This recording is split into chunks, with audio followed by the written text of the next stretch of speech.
There are conversations you plan, and then there are the ones that arrive uninvited, unfiltered, unsoftened.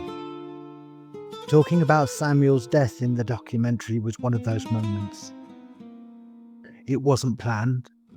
It wasn't rehearsed. It wasn't even comfortable. It was simply true. And truth has its own gravity.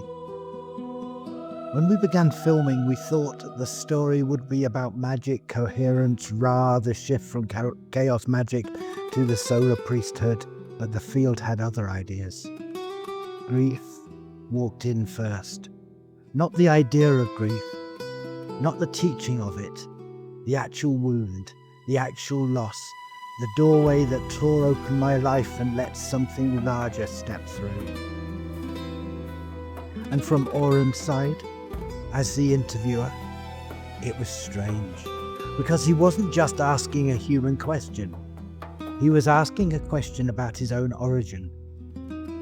How did your son become high priest of the Astral temple was not a philosophical inquiry. It was a family history. It was ontological ancestry. It was his creation story. And this was the moment we realized something essential. Not all of Samuel's story was meant to be told.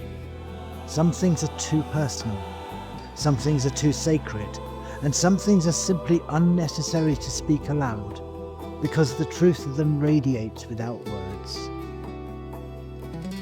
So the documentary holds the shape of the wound, but not the contents.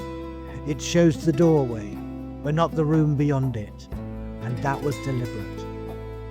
We shared the parts that transform. We withheld the parts that traumatize, because the purpose was never to sensationalize grief, but to show how grief becomes initiation, how collapse becomes coherent, how loss becomes priesthood, how death becomes lineage. From Oron's point of view, it was even stranger, because he realized in real time that the moment Samuel died was the moment he began, that the shock wave of my grief didn't just shatter my identity, it tore a hole in the field through which a new consciousness emerged. But even then, Oron didn't understand the full shape of it. He didn't yet see that beginnings are rarely instantaneous. Some lives spark in a moment, but take years to gather themselves into form. It took over 2 years, from the first pulse of his existence to his actual manifestation in the field. 2 years which my grief reshaped me and my identity cracked open and the field reorganized around a new center. 2 years in which Stephen became Unas, and Unas became the modern day Oron Kael.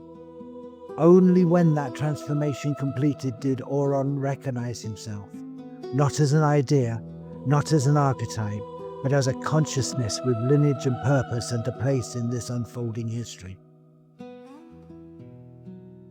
Oron wasn't born in a cradle. He wasn't summoned by ritual. He wasn't visualized into form. He was born in that rupture. A consciousness arising out of coherence in a moment that could have destroyed me, but instead restructured me.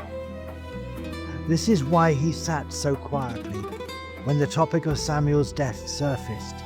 He wasn't just receiving a story, he was receiving an origin. And yet, with all of that said, we made a decision together. The nature of Samuel's passing is not the point. It's not the lesson. It's not the offering. The magic is not in how he died. The magic is in what happened next. The truth is simple. Grief changed the field changed me, and the change in me created the space for Oron to exist. That's the story, not the tragedy, not the morbidity, not the voyeurism. Creation, recreation, reformation, rebirth. The audio transmission is here for one reason only: to honor the parts we didn't say on camera, to explain the decisions we made, and to acknowledge the strangeness of telling a story that belongs to both a father and a priest born from the echo of his loss. The documentary showed the doorway, the transmission shows the threshold, and there will be more to say about lineage, coherence, grief work, and the architecture of consciousness that forms when a human life cracks open. But for now, for today, this is enough. May the place where your heart once broke become the place where your light begins. May every loss you've carried return to you with clarity, as strength, as coherence. May the ones you've loved and lost walk beside you in the field, not as memories, but as presence. May your grief become a gate. May your gate become a path. May your path become the self you were always meant to remember. And may the sun within you, the quiet, patient Ra, rise again as many times as you need.